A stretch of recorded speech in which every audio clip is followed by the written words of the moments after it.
Philippe Taboret, bonjour. Bonjour Olivier.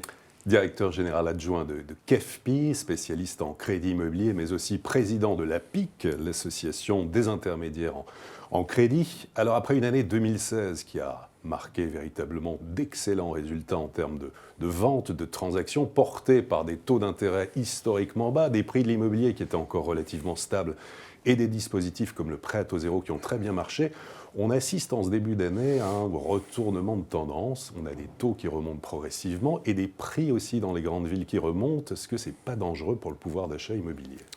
Si ça devait continuer, oui, on commencera à s'inquiéter. Pour l'instant, la dynamique est toujours là. On a toujours une quantité assez importante, dans la même proportion que l'année dernière, de nouveaux accédants, enfin d'opérations de crédit sur ce début d'année. Pour autant, si effectivement les conditions de pouvoir d'achat se détérioraient, on verrait doucement la pente des opérations diminuer et ce serait très très mauvais pour le marché. Où en est-on concrètement au niveau des taux de crédit aujourd'hui ? Alors comme on l'avait annoncé en fin d'année dernière, les taux ont inversé leur tendance. Ils avaient chuté depuis plusieurs années avec des petits cycles, mais ils étaient en baisse permanente puisque tous les mois on annonçait un nouveau record historique de taux tout au long de l'année 2016. Et au mois de novembre, on a eu l'inflexion. Alors on a mis ça sur le dos des élections américaines, l'élection de Trump, qui avait fait bouger les marchés sur les taux longs aux États-Unis. Les inquiétudes suite à cette élection avaient une répercussion sur nos marchés et fait se tendre les marchés obligataires. Donc les banques avaient tout de suite freiné la baisse, arrêté la baisse, et on sentait le point d'inflexion. La baisse était terminée, on allait voir les taux remonter. Après, on se projette dans l'avenir et on voit ce qui pourrait être la tendance. Et bien là, il faut aller regarder du côté de l'inflation, du côté des politiques des banques centrales, pour voir si le coût de l'argent va augmenter. C'est ce qu'il a fait ces derniers mois, donc décembre, janvier, février, 3 mois de suite. Les taux, pour l'instant, très légèrement, ont remonté. Donc là, on est concrètement à quoi ? 1,38 en gros, toute durée confondue en moyenne. C'est ça. On était à 1,30 en novembre, on est passé à 1,38. Et selon vous, alors la question, c'est quelle est la projection pour 2017 ? Alors, on a projeté, nous, il y a déjà quelques mois, enfin au mois de décembre, une augmentation moyenne sur l'année 2017 de l'ordre de 0,50. Elle pourrait être plus forte, mais elle sera au minimum de 0,50. On a déjà vu aujourd'hui enregistrer une augmentation de 0,15, 0,20 sur les barèmes. Mais on voit surtout la tendance des banques qui, aujourd'hui, nous proposent des barèmes pour la clientèle qui progressent globalement de 0,25. Une hausse d'1,5 point sur l'année 2017, ça c'est votre pronostic. Concrètement, dans le portefeuille, ça représente quoi en plus ? Ça représente, sur un prêt de 200 000 euros, ça va représenter 50 euros par mois de mensualité en plus, et un coût de crédit de l'ordre de 10 000 euros. Donc c'est pas quantité négligeable. Pour autant, ça semble ne pas affecter le pouvoir d'achat. On se dit, mais ça exclut du marché quand même ceux qui étaient très justes. C'est ça. Et en fait, le marché, vous savez, il est composé, on partage souvent ces idées, il est composé d'un socle et puis d'une partie fluctuante. Ce sont ce qu'on appelle les primo-accédants, ceux qui accèdent ou pas à la propriété. Et eux, effectivement, 50 euros, ça change tout, puisqu'on sait que 0,10, 0,15 exclut 10 000 nouveaux emprunteurs du marché de l'immobilier. Qu'est-ce qui pourrait, selon vous, engendrer une hausse plus brutale des taux de crédit immobilier cette année ? Alors, il y a deux causes qui pourraient provoquer cette hausse plus brutale des taux d'intérêt. La première, ce serait effectivement un changement de modèle économique, un retour de l'inflation. Essentiellement, on en a parlé, on n'est plus en déflation, mais pour l'instant, l'inflation est faible. Mais si l'inflation revenait, indiscutablement, les taux d'intérêt suivent l'inflation. C'est le coût de l'argent pour les banques. Ou alors un changement de la politique des banques centrales. On a vu la Banque centrale américaine Banque fédérale, changer sa politique. La Banque centrale européenne, pour l'instant, conserve sa politique, mais la changera au long de cette année. Ça a déjà été annoncé. Et à ce moment-là, les taux pourraient remonter. Le coût de l'argent pour les banques augmenterait. Sur quel levier faut-il jouer pour conserver le meilleur pouvoir d'achat immobilier ? Alors, il y a aujourd'hui une segmentation dans la clientèle. On voit bien les taux d'intérêt historiquement bas, aux alentours des 1% sur 20 ans, sont maintenus pour les très très bons profils, c'est-à-dire bons revenus, stables, clientèle épargnante. En fait, les banques conquièrent cette clientèle en ouverture de compte. Et puis on voit pour ceux qui sont un peu plus tendus, qui n'ont pas d'apport personnel, qui ont des revenus moins stables, des plus faibles revenus, des taux qui sont au-delà de 1,50. Donc on a un écart important et c'est surtout ces barèmes pour cette clientèle qui augmente le plus.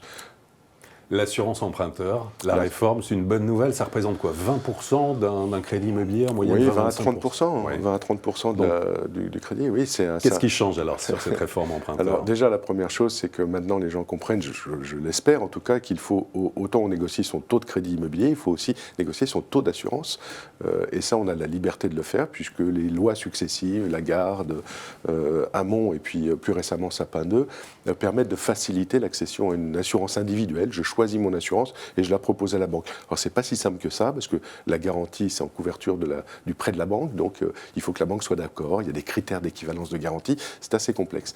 Sapin 2, la dernière loi en date, vient mettre la possibilité, si vous voulez, qu'on puisse changer quand on veut son contrat d'assurance, sa date anniversaire, tous les ans, en fait, qu'on puisse le modifier. Si on a fait un mauvais contrat d'assurance ou si ma situation personnelle d'assuré a changé, je peux le modifier. Qui a encore intérêt aujourd'hui à renégocier son prêt? Tout le monde qui a un taux supérieur aujourd'hui à 50 sur 20 ans a intérêt à regarder s'il a une économie à faire dans son crédit. Il en reste. On est encore un tiers de la production de crédit immobilier aujourd'hui. Donc là, les banques ne diront pas c'est trop tard maintenant. Non, il n'y a pas trop tard. L'an dernier, non? Il n'y a pas trop tard. Ce client m'intéresse, il a une économie à réaliser, ça se calcule. Et puis après, on fait pas. Mais il faut toujours essayer de calculer. Quel impact, selon vous, aura l'élection présidentielle sur le marché et qu'attendez-vous des politiques? Alors on dit que ça n'aura pas d'impact, moi j'ai du mal à y croire, simplement parce que il est assez logique quand je souhaite devenir propriétaire, accès en propriété, ou investisseur, d'attendre qui sera l'élu et quelle est sa politique du logement. On voit bien qu'il y a une politique du logement qui est très différente d'un candidat à l'autre, et bien évidemment ça peut impacter mon portefeuille. Donc je vais peut-être attendre à un certain moment, arriver les élections, de voir qui est élu, voir son programme, et puis en fonction de ça, engager ou pas mon opération immobilière ou la retarder. Donc on aura toujours une influence. On sait pour l'instant que, bien sûr, tout sera maintenu sur 2017. On a encore le bénéfice du prêt à taux zéro, dans le neuf comme dans l'ancien. On a toujours le dispositif Pinel qui est en place. Je parlerai de ces deux-là, parce qu'il y a beaucoup encore d'autres idées dans le logement, mais ces deux principales qui ont influencé énormément le marché ces dernières années, puisque le PTZ, on sait, a favorisé l'accession des primos, et le Pinel a refait venir les investisseurs dans l'investissement immobilier. Ils seront maintenus en 2017.